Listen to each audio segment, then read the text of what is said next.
بسم اللہ الرحمن الرحیم۔ آج ہم تجوید کے بارے میں اور وقف کرنے کے بارے میں ہم بات کریں گے۔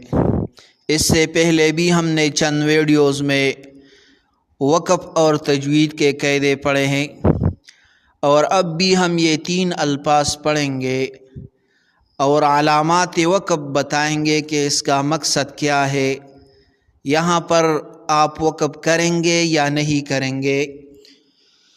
لیکن اس سے پہلے آپ لوگ ہمارا چینل ضرور سبسکرائب کریں تاکہ یہ ویڈیو زیادہ سے زیادہ لوگوں تک پہنچ جائے اور وہ اس سے فائدہ حاصل کریں۔ اس میں آپ لوگوں کو بھی فائدہ ہے اور ان لوگوں کو بھی فائدہ ہے۔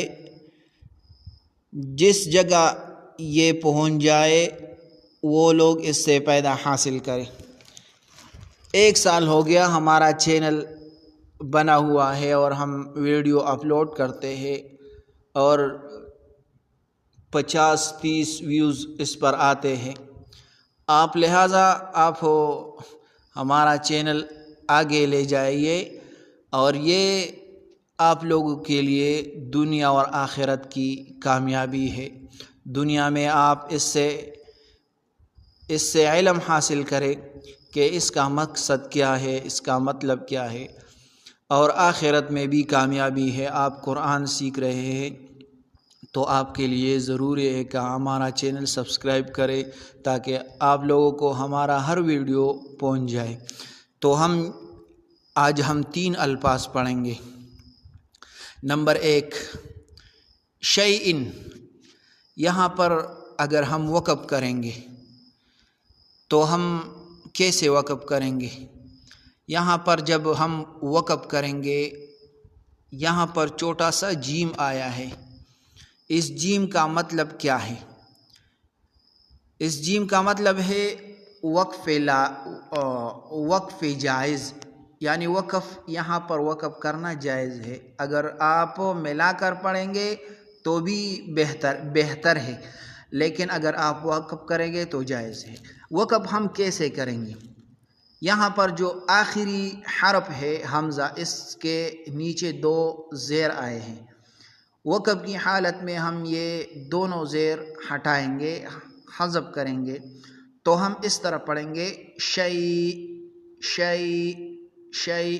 اگر ہم ملا کر پڑھیں گے تو پھر یہاں پر اخفا ہوگا، اخفا کریں گے۔ اخفا کیسے کریں گے؟ اس طرح پڑھیں گے شیء فخذها شیء فخذها شیء فخذها، یہاں پر اخفا کریں گے۔ دوسرا لفظ قاف آیا ہے، قاف۔ یہاں پر یہ قاف ہم کیسے ادا کریں گے؟ تو یہ 3 سیکنڈ سے 4 سیکنڈ تک یہ ہم کھینچیں گے، قاف قاف۔ پھر اس کے بعد 2 علامتیں آئے ہیں، جیم اور قف۔ جیم کا مطلب ہے الوقف جائز۔ اگر آپ ملا کر پڑھیں گے تو بہتر ہے، اگر آپ یہاں پر وقف کریں گے تو آپ کے لیے جائز ہے۔ جیم کا مطلب ہے الوقف جائز۔ قف کا مطلب ہے رک جاؤ، یعنی وقف کرو۔ لیکن یہاں پر اگر آپ ملا کر پڑھتے ہیں تو بھی جائز ہے، اگر آپ وقف کریں گے تو بھی جائز ہے۔ تو یہ اگر ہم ملا کر پڑھیں گے تو کس طرح پڑھیں گے؟ قاف والقرآن قاف والقرآن قاف والقرآن۔ تیسرا لفظ، یہاں پر اگر ہم وقف کریں گے تو را کے نیچے 2 زیر آئے ہیں، یہ ہم ہٹائیں گے، امر اس طرح پڑھیں گے امر امر پھر اس کے بعد 3 نقطے آئے ہیں. اس 3 نقطوں کا مطلب ہے یہ اگر یہاں پر آ گیا تو دوسری جگہ پر بھی اس کے قریب اور 3 نقطے آئیں گے. تو یہاں پر یہ 3 نقطے جہاں آ جائے تو وہاں پر ایک جگہ میں جب آ جائے تو وہاں پر وقف کریں گے، اور دوسری جگہ پر جب آ جائے تو وہاں پر وصل کریں گے، یعنی ملا کر پڑھیں گے. تو یہاں پر بھی آئے ہیں اور سلام ان کے بعد بھی آئے ہیں.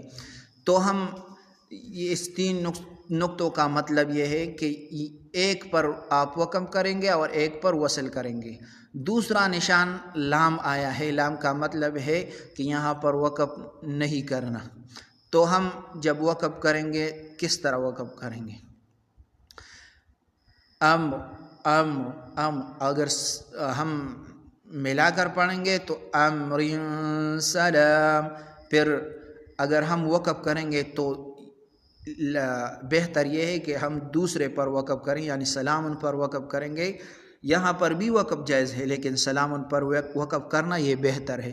تو ہم اس طرح کریں گے امر سلام امر سلام.